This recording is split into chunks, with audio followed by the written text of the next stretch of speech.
Donc je m'appelle Marine, Marine Simon. Je suis donc une femme de 59 ans, maman de 3 grands garçons. Je suis belge et j'ai réalisé mon rêve de venir vivre en Drôme. Donc je vis en Drôme depuis octobre 2017. Et j'y suis merveilleusement heureuse. Qu'est-ce qui m'a amenée à l'intelligence collective? Mais probablement la même chose que ce qui m'a amenée ici en Drôme, hein. C'est un amour inconsidéré pour le vivant, immense, pour son intelligence, pour sa poésie. Voilà, moi, le vivant, évidemment, les humains, mais les végétaux, les animaux, l'ensemble de ce qui fait cette grande danse me passionne depuis toujours. Je pense que si j'avais fait des études jeunes, j'aurais fait biologiste, et voilà, j'ai pas fait d'études jeunes. J'ai fait des études par après. Et voilà pour le fondement en tout cas. Et en fait, l'intelligence collective, j'y suis arrivée un peu par hasard, venant d'autres métiers. J'ai travaillé dans la pub, et puis après de la pub, j'ai fait des études d'histoire de l'art sur le tard, avec lequel je suis devenue journaliste, presse écrite, et puis je proposais les sujets qui m'intéressaient sur psycho, philo, sociaux. Et puis ce métier m'a amené à avoir envie d'écrire. J'ai fait pas mal de travail en développement personnel. Voilà, et j'avais envie de lier tout ça. Voilà, mon amour pour le vivant, tout ce que je découvrais dans mon travail de développement personnel. Et j'ai fini par, un peu par, oui, aussi par hasard, par travailler dans la formation. Quelqu'un m'a un jour proposé, elle m'a dit, mais je pense que tu as envie de partager avec les autres humains si le chemin que tu as fait est partageable. Oui, ouais, pourquoi tu ne ferais pas de la formation? Moi, j'ai pas de don pédagogique. Et en fait, je suis tombée dedans, j'ai adoré ça. Et puis j'ai fait une formation d'art thérapeute, d'aromathérapeute, et j'ai eu une consultation pendant des années d'art thérapeute. Et en parallèle de ça, je coachais des managers, j'accompagnais des managers, parfois des équipes aussi. Mais moi, j'aime bien le sujet du leadership, voilà, qu'il soit personnel ou collectif. Et c'est chemin faisant que j'ai rencontré des personnes qui ont commencé à me parler d'intelligence collective, qui s'étaient formées à l'intelligence collective, que j'ai fait monter sur certaines de mes missions dans des entreprises. Et pour moi, là, il y a vraiment eu quelque chose qui était comme la réconciliation d'un tas de ruisseaux qui coulaient en moi, là. Celui du développement personnel, de la guérison, tout le chemin de guérison de soi, dont je voyais que les personnes qui fonctionnaient dans des cercles en intelligence collective, ben, elles l'atteignaient. En fait, je voyais vraiment des personnes guérir de leurs blessures narcissiques, parce que l'intelligence collective pose un cadre de sécurité et de liberté, de responsabilité, et que du coup, ça nous fait guérir dans la relation avec les humains que nous sommes. Parce que pour moi, ça faisait déjà un bon bout de temps que je travaillais avec Gauthier Chapelle, qui est biologiste et biomiméticien, sur mais qu'est-ce que le vivant a retenu comme stratégie pour réussir son test de durabilité depuis 3,8 milliards d'années. Et que bah, parmi les stratégies, il y a la diversité, la gestion de la diversité, l'associativité dans la diversité, il y a la cyclicité. Voilà, et donc on comparait, lui me parlait des stratégies du vivant, et moi on regardait quels échos ça avait dans mes pratiques d'intelligence collective avec les groupes. Et donc pour moi, fonctionner en intelligence collective, c'était une manière pour nous les humains d'accepter l'héritage du vivant, de rentrer dans cette logique de la coopération, de la symbiose, qui est vraiment celle qui prévaut vraiment. Il y a de la compétition dans le vivant, mais en général à l'intérieur des espèces. Et la grande différence entre la compétition dans le vivant et la nôtre, c'est que dans le vivant, il y a de la compétition pour obtenir en suffisance. C'est-à-dire qu'il peut y avoir de la compétition entre deux groupes d'animaux de la même espèce autour d'un plan d'eau, mais pour avoir en suffisance. Et nous, la compétition, c'est pour en général avoir plus que l'autre, voire pour éliminer l'autre. Voilà. Et donc pour moi, les pratiques d'intelligence collective, voilà, c'était ça, hein. Ça permettait de se développer, de guérir, ça permettait d'accepter l'héritage du vivant. Et contrairement à ce que je pouvais faire avec des équipes, ça ne s'était pas à pratiquer dans une bulle de mise au vert un peu idéale, mais ça permettait de gérer le quotidien Et donc, c'était une vraie philosophie de vie, c'était une autre manière de vivre, et pas seulement de travailler ensemble, mais d'être, de vivre, de s'adresser aux autres, de relationner. Voilà. Et donc, ça, c'était 2007-2008, là. Et à partir du moment où j'ai découvert ça, j'ai eu envie de me former à tout ce que je trouvais, sociocratie, holacratie, forum ouvert, constellation d'organisation. Et donc, je fais ce métier qui me passionne depuis 15 ans. J'accompagne des entreprises, des ONG, des associations, des collectifs d'habitants, dans ce défi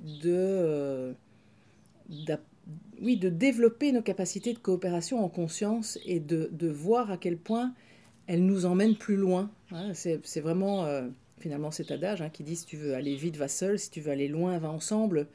Et loin, va ensemble, et du coup, va plus lentement.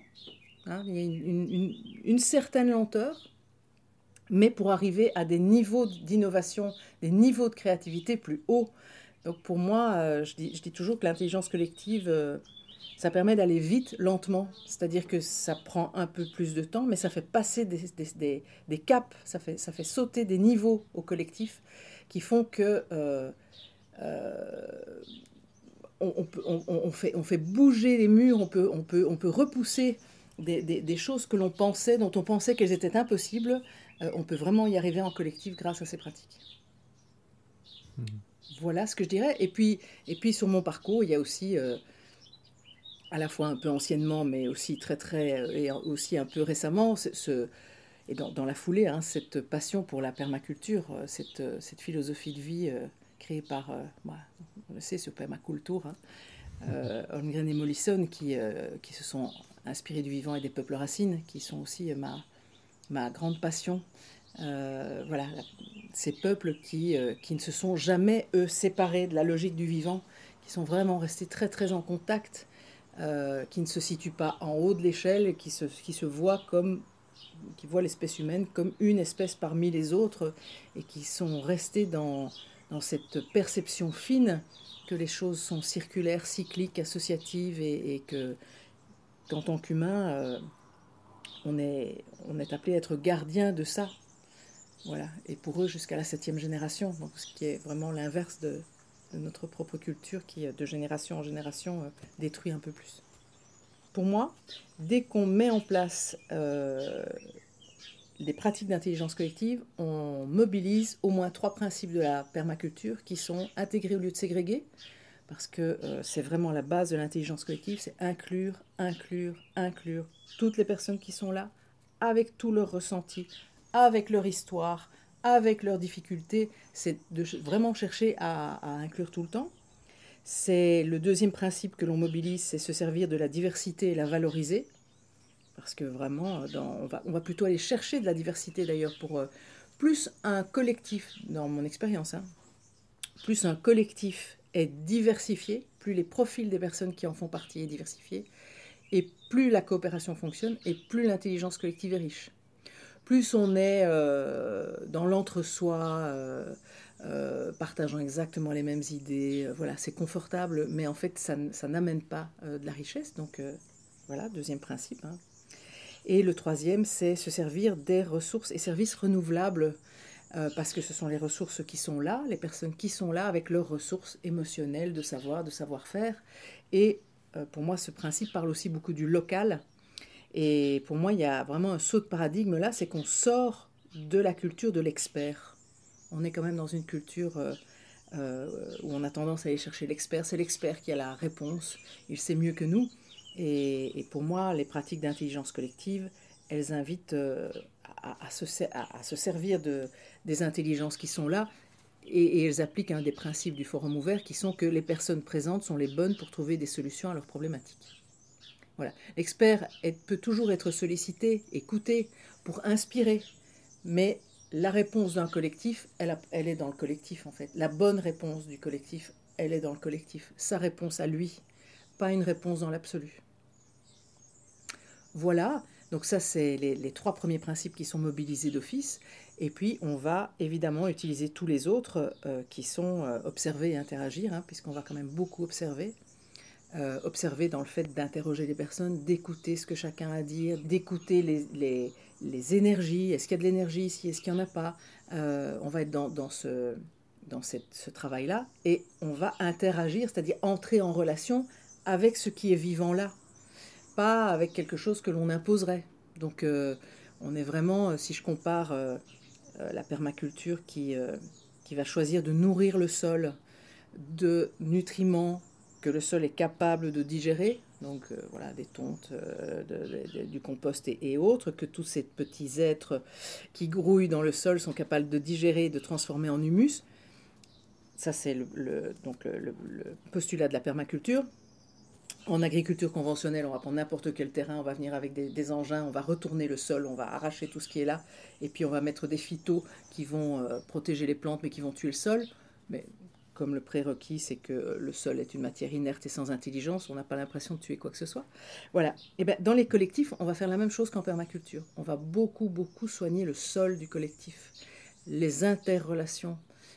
Voilà, en écoutant chacun, en laissant chacun être dans la liberté de partager ce qu'il a à partager, en cercle, en tour de parole, avec la parole au centre, le fait qu'on ne se parle pas les uns aux autres, le fait qu'il n'y a pas d'espace ni pour juger, ni pour railler, ni pour critiquer qui que ce soit, le fait que quand je dépose ma parole, le facilitateur la note au paperboard avec un numéro devant.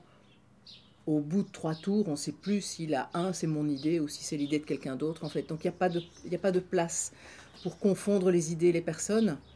Et du coup, ben, on est vraiment sur ce soin au sol du collectif qui va vraiment, où chacun nourrit ça. On applique la permaculture dans les collectifs aussi parce qu'on on va favoriser les solutions lentes et les petites échelles. Voilà, on va y aller petit à petit et on va voir comment ça réagit. Comme sur un terrain en permaculture, on va faire quelque chose et on va regarder comment ça interagit avec ce qui est autour. L'interaction est plutôt favorable, on va continuer. L'interaction n'est pas favorable, mais on va se remettre en question. Voilà. Un autre principe qui me vient fort, c'est accepter la rétroaction et appliquer la rétroaction, appliquer l'autorégulation et accepter la rétroaction. Voilà, dans les collectifs humains, la rétroaction, si on a fait quelque chose qui est désagréable, elle vient à l'instant même. Voilà, on a compris que quelque chose n'était pas respectueux parce qu'il y a de toute façon quelqu'un qui va le dire pas 3 jours après. Comme il y a la liberté d'expression, ça va être dit immédiatement. Et donc il y a vraiment cette culture de l'autorégulation, de l'auto-limitation. Voilà, donc pour moi, en fait, tous les principes de permaculture sont des principes appliqués en intelligence collective et qui, en fait, prennent soin, comme dans la deuxième éthique, prennent soin des humains et pas seulement de leur nourriture, de leur abri, de leurs vêtements, mais prennent soin de leur conscience et de leur psychologie et du coup les rendent plus aptes à prendre soin de la terre, qui est la première éthique. Comment tu fais du coup quand dans un projet tu as une énergie de leader ou comment tu fais pour te placer pour pas prendre le dessus justement sur le collectif? À partir du moment où on décide de monter un collectif en intelligence collective, qu'on ait une énergie de leader ou pas de leader, on va mettre en avant d'autres choses que les personnalités. À savoir, pour moi, qu'on va d'abord faire travailler le collectif sur sa raison d'être. Où chacun va dire ce que j'apporte au monde en participant à ce collectif, c'est, et ça se fait en général par du collage photo, des mots-clés, on va partager ça, et ça, avec une deuxième question qui est d'aller regarder comment le monde vient chercher le collectif, ça va nous permettre de répondre à la question de la raison d'être qui est qu'est-ce que ce projet, ce collectif apporte au monde. Et du coup ça fait autorité collective, bien plus que mon leadership. Voilà. Et après, on va probablement faire une vision, c'est-à-dire se demander, tiens, dans 6 mois, dans 1 an, dans 2 ans, comment est-ce qu'on souhaite avoir réalisé cette raison d'être? Mais on va faire ça ensemble. Et après, on va effectivement décider d'une gouvernance qui est la bonne gouvernance pour réaliser cette raison d'être et cette vision. avec un système en cercle où, voilà, ça, chaque écosystème va avoir sa propre pratique, mais on n'est plus là dans un fonctionnement de hiérarchie top-down, mais bien dans un fonctionnement, dans une gouvernance qui est au service d'un projet qui dépasse tous les humains qui sont là. Donc on est davantage dans une gouvernance au service de la raison d'être de l'organisation, qui est un organisme vivant, et non pas au service de l'un ou de l'autre, du statut hiérarchique de l'un ou de l'ego de l'autre. Voilà, et tout ça se régule dans la gouvernance dont on décide et que l'on fait évoluer au fur et à mesure. J'aime bien le titre de ton livre.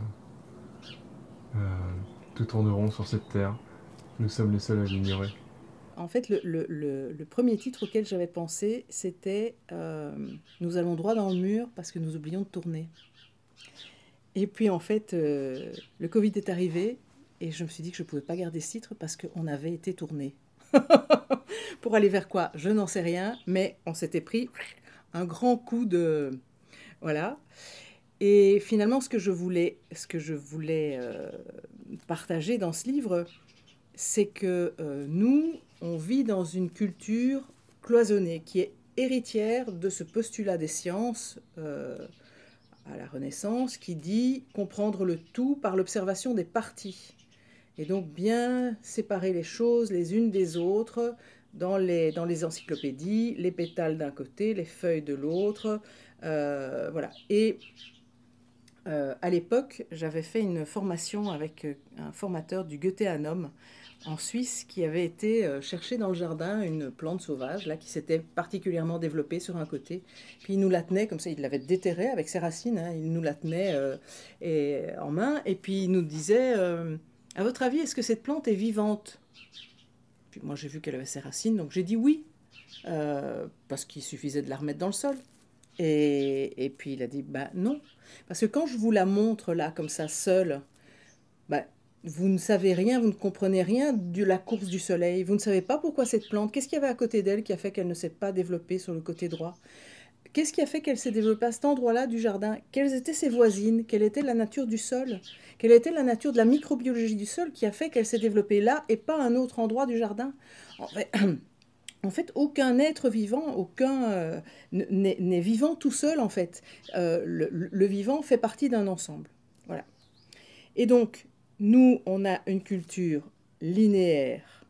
Hein. On pense que plus on va vite et plus on s'éloigne des dégâts qu'on laisse derrière nous. Cloisonner les choses, les différents éléments n'ont pas de rapport entre eux. Les biologistes ne parlent pas aux historiens, qui ne parlent pas aux philosophes, ça commence à aller mieux. Hein. Mais enfin, je le fais à la caricaturale. Voilà. Et compétitive. Et dans la centaine de kilomètres d'épaisseur de la biosphère, c'est-à-dire cet espace où on trouve le minéral, le végétal, l'eau et autres, et dans laquelle c'est le seul endroit pour le moment où on cherche. Hein. J'ai vu qu'on était en train de chercher, il y a un projet pour aller voir dans d'autres galaxies que la nôtre. Mais peut-être qu'on peut approfondir le sujet ici. Voilà, dans cette centaine de kilomètres d'épaisseur de la biosphère, ben, ça ne fonctionne pas comme ça en fait. Tout est cyclique. Tout répond à des cycles qui s'entremêlent les uns dans les autres. Le jour, la nuit, les saisons, l'ovulation, la germination, la fructification, la mort. Tout répond à des cycles et tout s'associe. Et tout se joue dans les interrelations entre les parties. Tout est systémique. Ce sont les interrelations entre les parties qui ont fait l'évolution.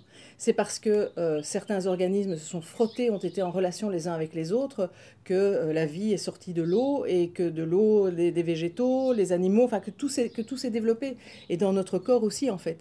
Et donc pour moi, on peut avoir l'impression que aujourd'hui, mais rien ne tourne rond sur cette terre, rien ne tourne rond dans la sphère humaine, dans la culture humaine, dans cette culture cloisonnée, compétitive qu'on s'est construite, mais qui n'est que la production de notre mental et dans laquelle nous vivons.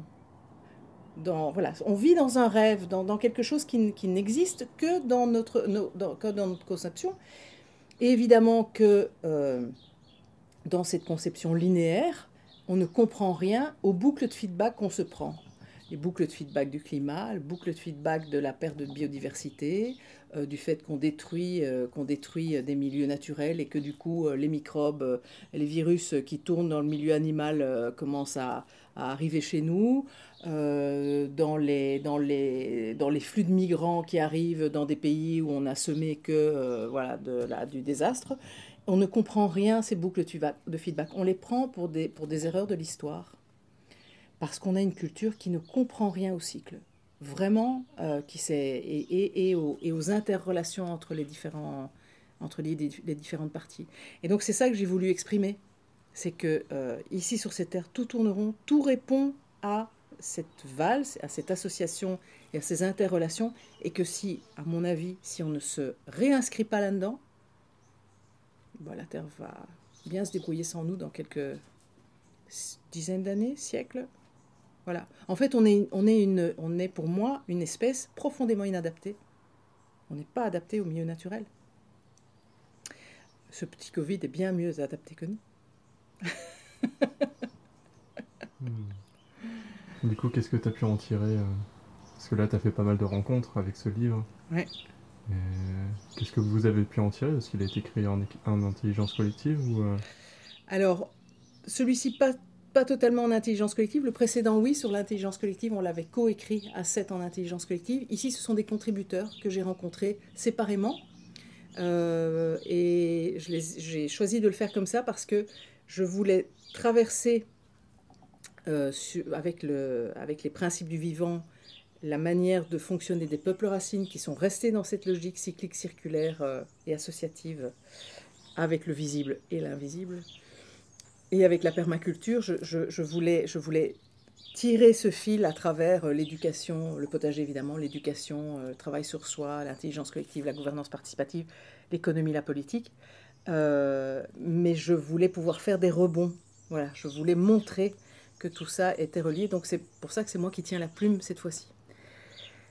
Et je dirais que quoi? Que toutes les personnes que j'ai rencontrées, et moi aussi, hein, je tire comme conclusion que l'ensemble des crises que nous rencontrons aujourd'hui sont dues à notre culture.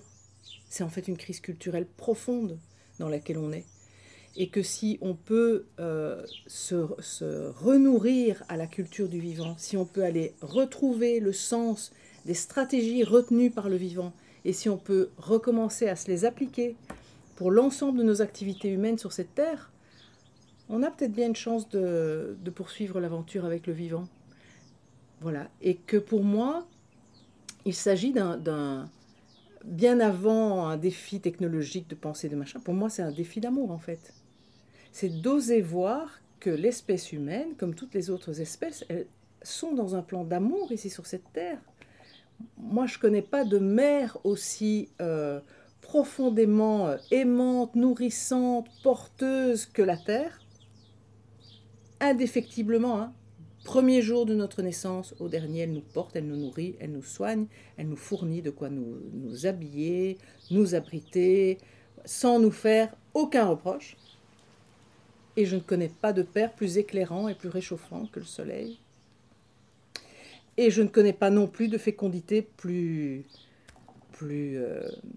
incroyable que celle de ces deux-là. Et donc pour moi, il y a vraiment un défi d'amour et je crois que l'espèce humaine est vraiment enfermée, vraiment figée dans sa croyance de séparation en fait, qu'elle a construite au fur et à mesure de sa culture. En tout cas en Occident, voilà, on est baigné de ça. Et comme on pense qu'on est séparé, ben on a peur, on ne fait pas confiance et voilà, tout qui aurait peur et se croirait séparé de la source d'amour, si même ce sont ses parents, ben, va effectivement plutôt développer de la prédation, de l'avidité, de l'accaparation, de l'accaparement. L'accaparation, non, ça ne se dit pas. De l'accaparement en réaction, en fait. Et donc, nous sommes tous comme des enfants qui se croient abandonnés de leurs parents et qui, du coup, détruisent tout sur leur passage. Voilà, donc voilà, je pense qu'il y a une autre porte.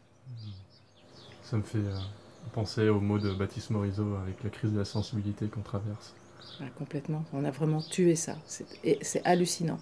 Comme effectivement, depuis le Moyen-Âge, les Lumières, avec le, le- la destruction des sorcières, de toutes ces femmes qui avaient un savoir incroyable, qui étaient très sensibles à la nature, au visible, à l'invisible, comme avec toute cette poussée du rationalisme, on s'est vraiment coupé, on a tué la sensibilité. On s'est séparé de la sensibilité du vivant, qui est extrêmement sensible, et de tout ce qui en nous pouvait nous permettre d'être en contact avec ça. Voilà, donc c'est un vrai défi que d'oser nous remettre en contact sensible. Voilà, alors j'ai une amie qui est apicultrice et qui fait ça avec les abeilles. Elle propose à ses, elle se propose à ses stagiaires de venir mettre leur oreille contre la ruche pour entendre le bourdonnement des abeilles. Voilà, et je peux vraiment témoigner parce que je suis touchée que tu m'interviewes aujourd'hui. J'avais cueilli quelques boutons de coquelicots qui se sont ouverts ce matin devant mes yeux. En 1 heure et demie, elles étaient de leur coque, elles sont complètement épanouies. Et j'ai vu les petites abeilles venir interagir avec ces fleurs et comme si elles venaient les stimuler pour qu'elles s'ouvrent. C'était d'une sensibilité quand on voit la délicatesse du vol de ces petites abeilles et la délicatesse de ces pétales de coquelicot en même temps que ce rouge intense. Waouh, moi je peux pas imaginer qu'on puisse pas tomber éperdument amoureux de ça. Voilà, j'avoue, je comprends pas bien. Et on est les seuls à l'ignorer, c'est hallucinant. Il y a juste à ouvrir les yeux, à sentir. Voilà, et enfin, moi je vis personnellement une immense joie d'être connecté à tout ça. C'est tellement nourrissant, voilà, nourrissant, pacifiant. Euh, voilà, que j'ai très très envie de partager ça avec tout le monde, évidemment. Avec le plus de personnes possible. De voilà, de permettre ce livre-là pour aider à semer les petits cailloux blancs d'une nouvelle culture. Voilà. Parce que la culture, c'est jamais qu'une trame de croyances, de trucs qu'on a retenus à un moment, parce que, voilà, et ce n'est finalement que des choses qu'on se raconte, mais on pourrait se raconter autre chose qui serait beaucoup plus en lien avec le tangible, là, ce qui se passe autour de nous. Et en nous. On a un carnet de citations dans nos sacoches de vélo. Ouais. Et on aime bien le remplir avec des citations de celles et ceux qui les ont inspirés sur des personnes qu'on a rencontrées sur notre route. Est-ce qu'il y en a une, toi, qui te tient encore aujourd'hui, qui t'a inspiré? Ça peut être de toi ou de quelqu'un d'autre, mais est-ce que tu voudrais en partager une? Alors, il y en a une de Christiane Singer que j'adore, qui était auteure, philosophe, voilà, une femme que j'admire beaucoup, qui dit « Cessez de croire que vos expériences de l'amour ne concernent que vous. Chacun de nous, dans chacune de ses amours, est responsable de l'amour sur Terre. » J'aime cette citation parce que je pense que ça parle de cette sensibilité dont on a dit qu'il fallait l'écarter, là. Voilà, il fallait plus la considérer, alors qu'en fait, nous sommes des êtres aimants, des êtres qui vivons par ça, qui naissons de ça, qui grandissons de ça, et que remettre des mots là-dessus, sur ce qui nous touche le cœur, sur la manière dont nous entretenons nos relations entre nous, avec nous-mêmes, avec le vivant, de témoigner de ça, de dire... de témoigner, moi, par exemple, de toute la tendresse que j'ai eue pour une petite musaraigne que j'ai attrapée là sur ma marche d'escalier, qui voulait absolument monter une marche qui était 3 fois plus haute qu'elle, et du coup, j'ai pu l'attraper très facilement dans un verre avec un carton en dessous, et du coup, je l'ai regardée, du coup, on s'est regardé. waouh, en 10 minutes, elle est devenue mon amie. C'était extrêmement touchant. Mais cette expérience, un matin, m'a- rien que d'en parler, j'ai encore mon cœur qui se dilate. Voilà, et je pense que de sentir ça, de le partager, d'arrêter de le garder pour soi, c'est la meilleure chose qu'on puisse faire en fait. Parce que faire semblant qu'on ne vit pas ça, eh bien pour moi, ça c'est de l'association de malfaiteurs. On fait comme si on n'avait pas ça et du coup, on évite de tisser cette trame d'amour sur Terre. Je pense que si tous on pouvait se laisser toucher et témoigner aux autres, et que toi tu me témoignes de ce que tu as rencontré et de ce petit hanneton là qui était passé de chez toi, chez moi. Voilà, ça pour moi c'est prendre soin de l'amour sur Terre et du coup c'est donner, c'est marrant, c'est une image qui me revient, qui est dans le film Avatar. Là. Ils ont tous au bout de leur tresse de quoi se relier à leur cheval ou à l'arbre sacré. Et bien c'est ça. Pour moi, c'est ça. Témoigner de l'amour que l'on vit, des relations d'amour, de ce que à d'autres, c'est brancher la prise de l'amour et permettre que ça circule. Ah oh. Alors, merci pour ton témoignage. Mais merci de m'avoir permis de témoigner. Merci pour cet échange et pour cette rencontre. Voilà, c'est merci pour la lumière, comme disait Youssou N'Dour à la fin de ses concerts. Il ne parlait évidemment pas de l'électricité, en bon soufi qu'il était, qu'il est toujours d'ailleurs. Yes, Merci beaucoup.